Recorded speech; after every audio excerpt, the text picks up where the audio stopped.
Herkese merhaba. Bugün oldukça ilginç bir konuya, idiopatik inflamatuar miyopatilere, kısaca IM, derinlemesine bir bakış atacağız.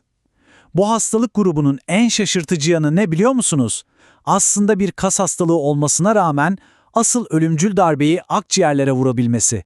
İşte bu soru bugünkü incelememizin tam merkezinde yer alıyor. Nasıl oluyor da vücudun kendi kaslarına açtığı bir savaş bir anda rotasını değiştirip akciğerler için birincil tehdit haline gelebiliyor? Gerçekten de bir klinik bulmaca. Gelin bu bulmacanın parçalarını tek tek ele alıp birleştirmeye çalışalım. Peki idiopatik inflamatuar miyopati yani İİM dediğimiz şey tam olarak ne? Aslında bu bir grup nadir bağ dokusu hastalığına verilen genel bir isim. Temelde olay şu. Bağışıklık sistemi bir şekilde şaşırıyor ve vücudun kendi kas dokusuna saldırmaya başlıyor. Ama işin ilginç yanı bu saldırının sadece kaslarla sınırlı kalmaması. İşte bu tanım bütün konumuzun temelini, akademik zeminini oluşturuyor. Ve bakın bu rakam gerçekten de durumun ne kadar ciddi olduğunu gözler önüne seriyor.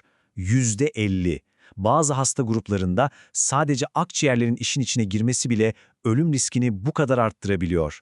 Yani bu hafif bir komplikasyon deyip geçebileceğimiz bir şey değil. Bu hastalığın seyrini tamamen değiştiren hayati bir faktör. Peki bu karmaşık konuyu nasıl ele alacağız? Yol haritamız oldukça net. Önce miyozit ve interstisyal akciğer hastalığına genel bir bakış atacağız. Sonra otoantikorlar dediğimiz moleküler ipuçlarıyla şifreleri çözeceğiz. Ardından klinik belirtiler ve tanı sürecine bakıp son olarak da tedavi seçenekleri ve hasta prognozunu değerlendireceğiz.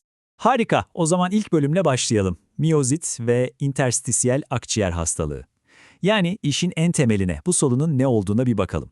Şimdi, İMA akciğerlerine vurduğunda bunu genellikle interstisyal akciğer hastalığı, kısaca İAH dediğimiz bir tablo ile yapıyor. Bunu şöyle düşünebilirsiniz, akciğerlerimiz normalde esnek, süngerimsi bir yapıya sahiptir. İşte İAH'da bu doku yavaş yavaş sertleşiyor, adeta bir yara dokusuna yani fibrozise dönüşüyor. Hal böyle olunca da nefes almak giderek daha da zorlaşıyor.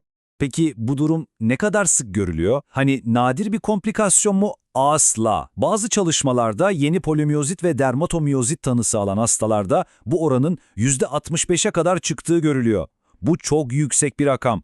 Yani İSA bir istisna değil. Aksine bu hastalığın ana karakterlerinden biri. Şimdi geldik belki de işin en heyecan verici ve en kritik kısmına. İkinci bölüm, otoantikorlarla şifre çözme. Bunları hastalığın bize bıraktığı moleküler parmak izleri olarak düşünebiliriz. Bu izleri takip ederek hastalığın karakterini anlamaya çalışacağız. Bakın bu otoantikorlar öyle kan testinde çıkan sıradan bir değer değil. Bunlar çok daha fazlası. Adeta birer dedektif gibi bize yol gösteriyorlar. Vücudun tam olarak hangi hedefe kilitlendiğini, hangi proteinlere saldırdığını bize söylüyorlar. Bu bilgi sayesinde de hastalığın hangi alt tipe ait olduğunu, ne kadar agresif olabileceğini ve en önemlisi akciğerlerin ne kadar büyük bir risk altında olduğunu öngörebiliyoruz. Bu tablo her şeyi çok güzel özetliyor aslında. Mesela bakın anti-Jo1 antikoru pozitifse akciğer tutulumu riski %66 gibi yüksek bir oranda. Ama diyelim ki anti-Mi2 antikoru var, o zaman risk birden %4'e düşüyor. Çok büyük bir fark. Ama asıl dikkat çekici olan anti-MDA5 antikoru. Burada risk %90'lara kadar fırlıyor.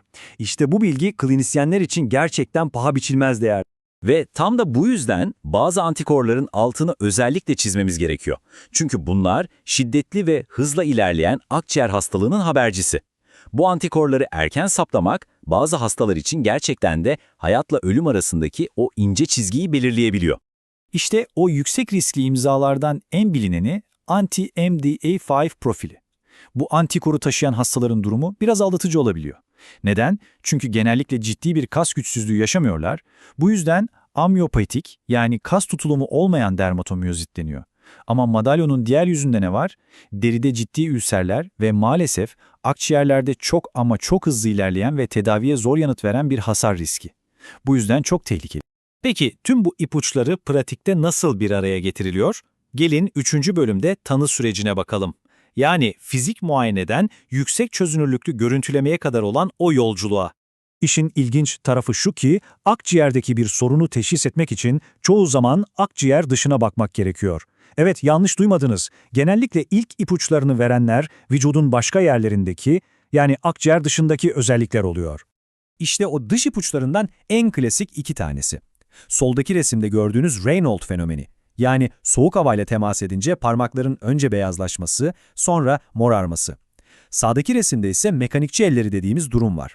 Dikkat ederseniz parmakların derisi kalınlaşmış, çatlamış, sanki sürekli ağır iş yapıyormuş gibi. Bu iki bulgu da özellikle akciğer tutulumu riski yüksek olan miyozit tipleri için çok önemli birer alarm zili. Dıştaki ipuçlarını topladık, şüpheler arttı.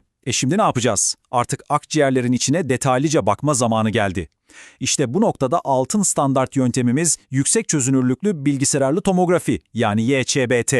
Bu teknoloji sayesinde akciğer dokusundaki hasarın tipini ve yaygınlığını yani ne tür bir hasar olduğunu ve ne kadar yayıldığını net bir şekilde görebiliyoruz. Ve tomografide geldiğimiz her manzara aynı anlama gelmiyor.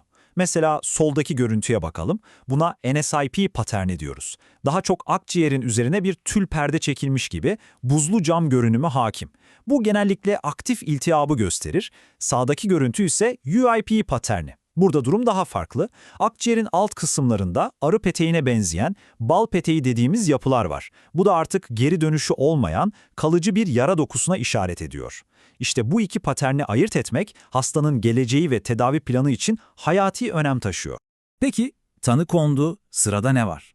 Artık son bölüme yani tedaviye ve hastanın geleceğine, prognoza geldik. Bu kadar karmaşık bir durum nasıl yönetiliyor bir de ona bakalım. Tedavide genellikle basamaklı bir yaklaşım izleniyor. Yani bir merdiven gibi düşünebilirsiniz.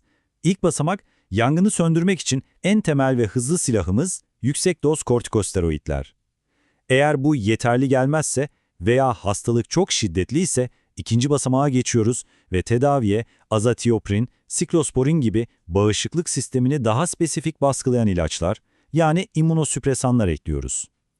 Durum hala kontrol altına alınamıyorsa, üçüncü basamakta siklofosfamid veya rituximab gibi daha güçlü, ileri tedaviler devreye giriyor.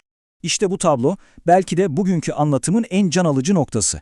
Çünkü hastalığın birbirinden tamamen farklı iki yüzü var. Solda kronik seyirli İAH var, semptomlar yavaş yavaş başlıyor, genellikle kortikosteroid tedavisine çok iyi yanıt veriyor.